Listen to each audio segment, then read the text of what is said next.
예, 오늘은 복 있는 사람 두 번째, 세 번째 복 있는 사람은 어떤 사람인지 함께 나누도록 하겠습니다. 시편 1편 계속해서 보겠는데요. 3절, 4절과 5절, 6절 이렇게 보겠습니다. 그는 시냇가에 심은 나무가 철을 따라 열매를 맺으며 그 잎사귀가 마르지 아니한 같으니 그가 하는 모든 일이 다 형통하리로다. 악인들은 그렇지 않으며 오직 바람에 나는 개와 같도다. 그러므로 악인들은 심판을 견디지 못하며 죄인들이 의인들의 모임에 들지 못하리로다. 무릇 의인들의 길은 여호와께서 인정하시나 악인들의 길은 망하리로다. 지난 한 주간 시편 1편을 이렇게 묵상하고 부족한 종이 이 길을 걸으면서 참 말씀을 묵상할 수 있는, 많이 묵상할 수 있는 길이 되어서 참 감사하다 하는 생각을 했습니다. 그리고 우리 성도들이나 많은 분들이 현장의 치열한 삶의 그 과정 속에서 살아가면서 참 말씀을 묵상하고 그 안에 들어있는 보화를 캐내어 살아가는 것은 참 쉽지 않다 하는 것을 참으로 잘 이해할 수 있습니다. 시간이 또 흘러야 하고 또 우리 열정들이, 우리 열망들이 그 말씀에 이렇게 올인하는 그런 때가 있어야 한다 하는 생각도 듭니다. 오늘 3절과 4절, 5절과 6절은 1, 2절의 말씀 묵상의 의미를 확장시키고 악인과 의인의 길을 분명하게 표현해 주고 있습니다.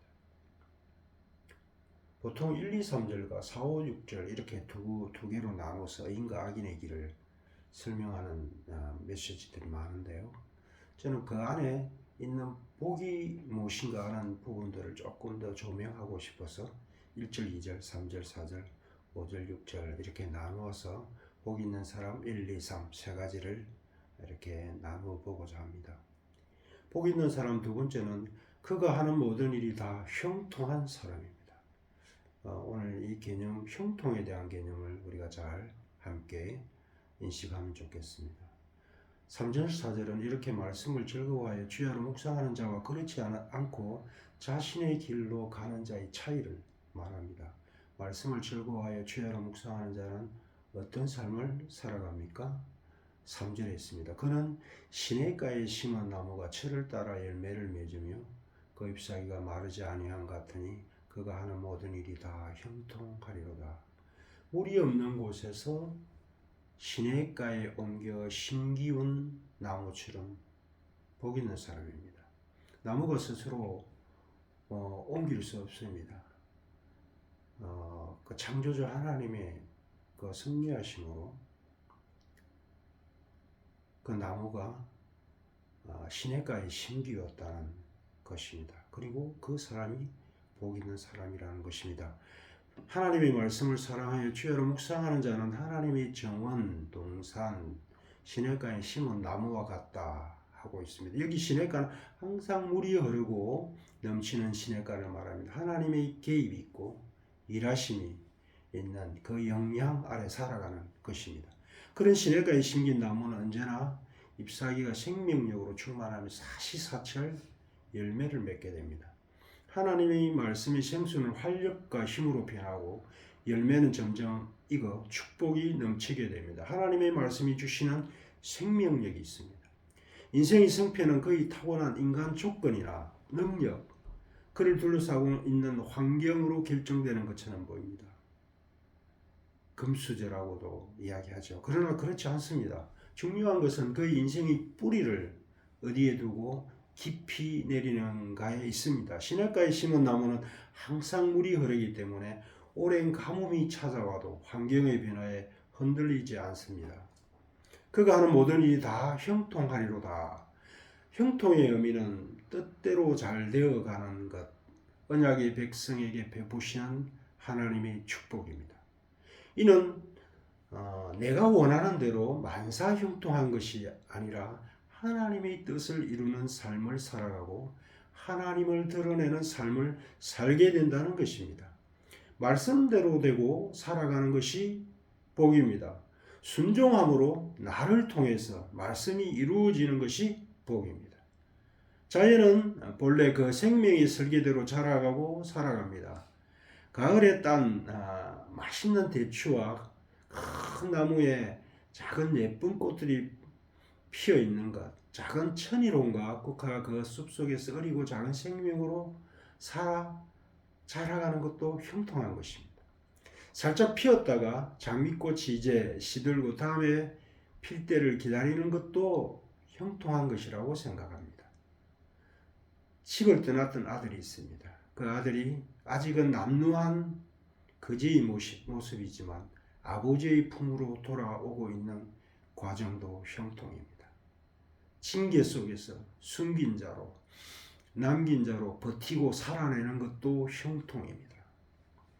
요셉이 종이 되었을 때에도 감옥 속에서도 형통했다고 성경은 기록하고 있습니다. 하나님이 함께 하시고 민족을 구원하는 선하신 하나님의 뜻을 이루어가는 삶이었기 때문입니다. 비교하면 좀 초라해 보여도 때론 실패하고 깊은 고난 가운데 있을 때도 그 크신 뜻 안에서 그 돌보심과 위로하심으로 우리는 묵묵히 우리에게 주어진 인생길을 걸어갈 수 있습니다.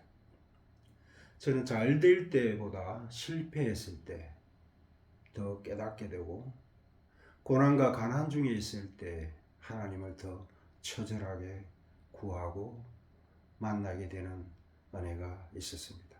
이사야 55장 11절 말씀입니다.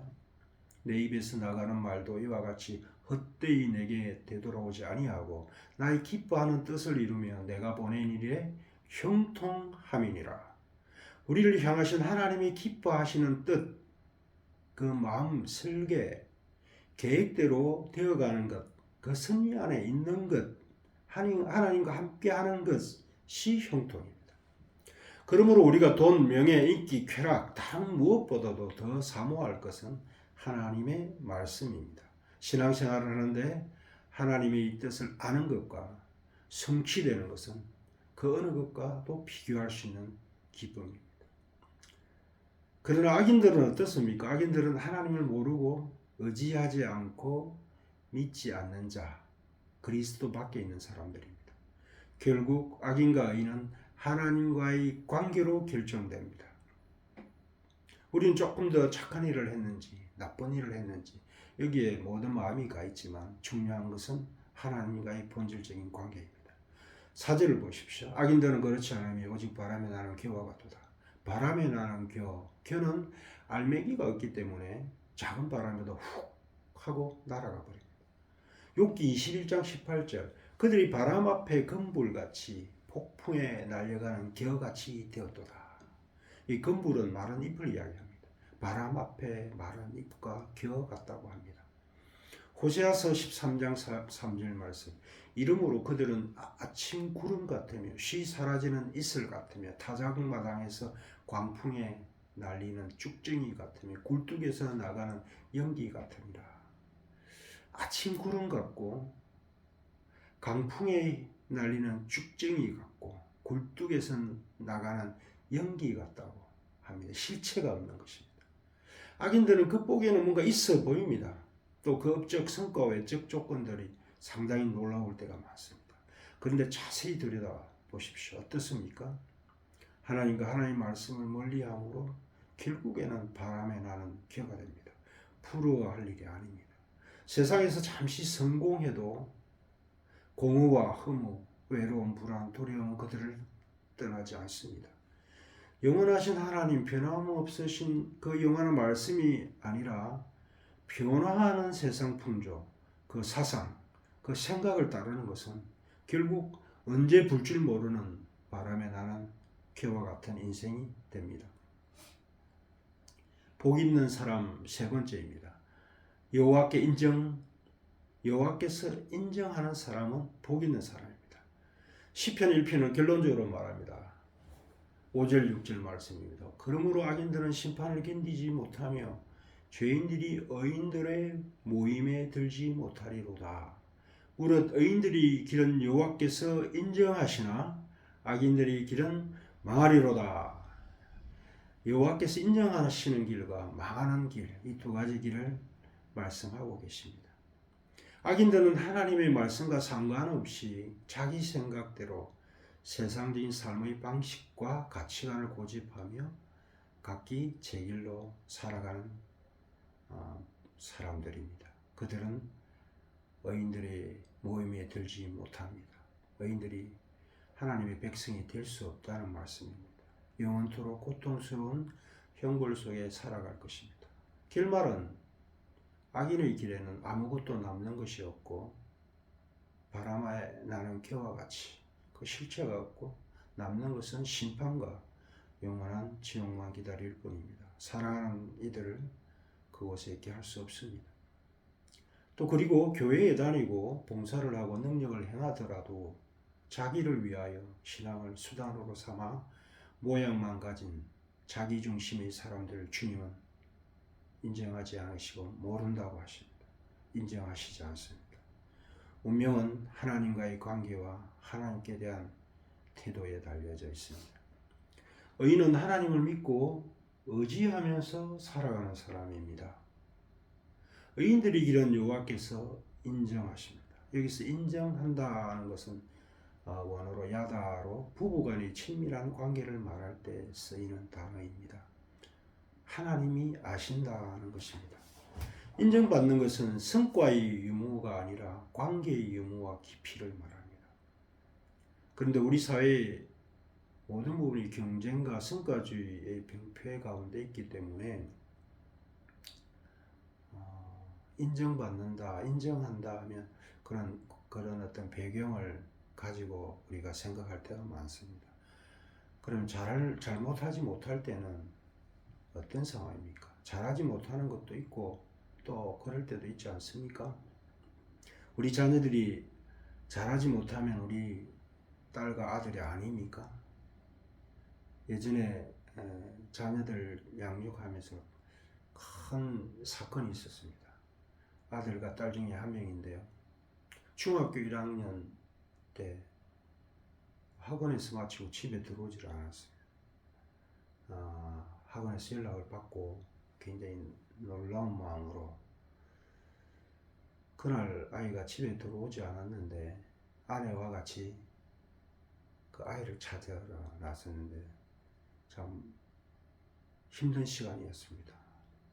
분당 중앙공원을 걷던 생각이 납니다.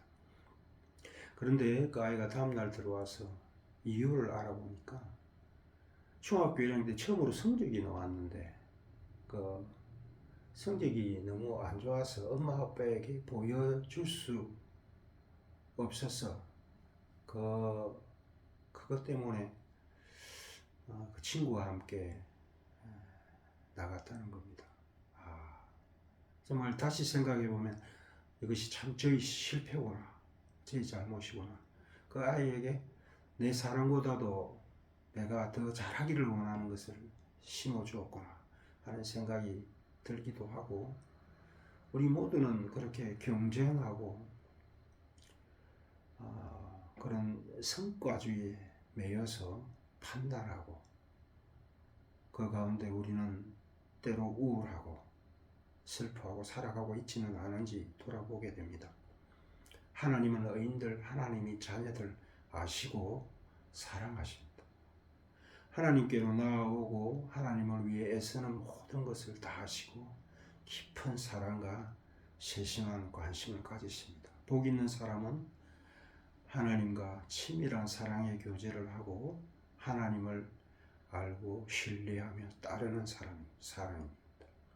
우리 눈과 귀와 입과 마음을 사랑하는 하나님과 그 말씀에 우선순위를 두고 매일 말씀 속에서 하나님을 만나는 사람은 하나님을 기쁘시게 할 것이고, 부부가 살아가면서 서로 닮아가는 것처럼 하나님의 형상을 닮은 복된 자녀들이 될 것입니다.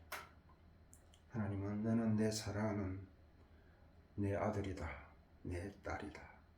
내가 때로는 실패했더라도 너는 내 아들이다, 내 딸이다 하십니다. 그리고 하나님은 오히려 우리를 부르시고 기다리고 계십니다. 우리와 말씀, 기도, 예배, 삶으로 다가와 친밀하게 마음을 나누고 교제하는 것을 기다리시고 기뻐하십니다. 내 마음 그리스도의 집에서, 내 안에서, 말씀의 집에서 기다리십니다. 우리의 잠자리에서, 거실에서, 작업실에서, 놀이터에서 교제하기를 기다리고 계십니다. 이런 복 있는 사람의 행복한 길을 가시지 않겠습니까? 말씀을 맺겠습니다. 복 있는 사람은 첫 번째는 오직 여호와의 율법을 즐거워하여 주야로 묵상하는 자입니다. 말씀을 가까이 두고 그 말씀을 읽고 생각하고 또 기도하고 살아보려고 하고 또 감사하는 인생입니다. 두 번째는 오늘 말씀을 나눈 것처럼 하나님의 뜻을 이루는 형통한 자입니다. 그 말씀을 이루는 것이고 그 말씀을 통해서 하나님이 나타나는, 우리 삶을 통해서, 우리 순종하는 삶을 통해서 하나님의 뜻이 드러나는 그러한 자는 복 있는 사람입니다. 그렇게 된다고 말씀해 주고 계십니다. 세 번째는 말씀 묵상을 통해서 그 말씀을 살아가면서 하나님과 사랑의 관계를 맺고 사는 하나님이 인정하시는 자가 복된 자라는 겁니다. 하나님이 아시는 자가, 하나님과 사랑의 교제를 맺는 자가 복된 자입니다. 성경 묵상을 하면서 그동안은 1절, 2절 말씀 가지고 많이 씨름을 한 것 같습니다. 이 말씀 아침에 일어나서 말씀을 읽고 또 기도하고 이 말씀이 무슨 뜻인지 알려고 몸부림치고 살아보려고 했던 것 같습니다. 그런데 이제 다시 지금 시편 1편을 묵상하면서 3절, 4절의 말씀에 더 방점을 두게 됩니다. 하나님의 뜻이 이루어지는 형통한 삶, 형통한 자, 그 하나님의 뜻과 마음과 계획과 생각을 내 마음에 두고 그것을 살아내고자 하는 그 마음으로 살아갈 때 성령 하나님이 우리의 손을 잡아주시고 그 뜻이 이루어지도록 하나님의 그 모든 섭리 안에 그 빛 가운데 살아갈 때 때로는 어려움도 있고 실패도 있고 공고함도 있지만 그 안에서 묵묵히 걸어가는 인생은 참 복된 자입니다. 자칫 실패했을 때, 실망했을 때 하나님 저만치 멀리 떨어져 있는 것처럼 느껴지고 또한 그 가운데서 내 마음대로 하려고 하고 세상 가운데로 빠져드는 그런 시간들이 많았습니다. 이제 어떤 상황이든지 어떤 조건이든지 그 말씀 안에서 그 예수 그리스도의 사랑과 빛 안에서 살아가는 그런 형통한 자, 그 섭리 가운데 살아가는 자를 연습하고 훈련합니다. 세 번째, 그러한 과정 가운데서 하나님과 정말 사랑의 교제를 더 깊이 나누는 거죠. 그래서 하나님을 알아가는 것, 그리고 하나님을 닮아가는 그런 인생이 되기를 원합니다. 그래서 1절, 2절에서 나아가 3절, 4절로 또 더 나아가 5절, 6절로 그래서 행복한 우리 인생이 이 행복한 체험을 누리고 살 수 있다고 생각합니다. 구원받은 자리에서 멈추는 것이 아니라 그 길의 언저리에서 살아가는 것이 아니라 하나님의 말씀을 누리고 그 사랑을 나누는 그 깊은 자리로 우리가 그 기쁨과 행복을 이 땅에서 누리고 살 수 있다고 생각합니다. 그 길을 함께 가시는 귀한 분들, 귀한 성도님들 되시기 축복합니다.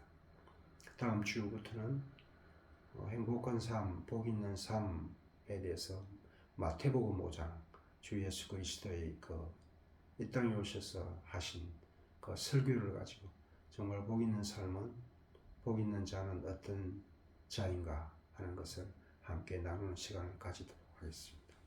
기도하겠습니다. 하나님 아버지, 두 번의 시간에 걸쳐서 시편 1편을 통하여 행복한 자, 복 있는 사람은 오직 말씀을 즐거워하여 그 말씀을 묵상하는 자다 하는 것을 나눕니다. 또한 복 있는 사람은 하나님의 그 말씀이 성취되도록, 이루어지도록 순종하여 말씀, 계획, 하나님의 그 섭리 안에 살아가는 자입니다. 여호와 하나님 아버지, 또한 복 있는 자는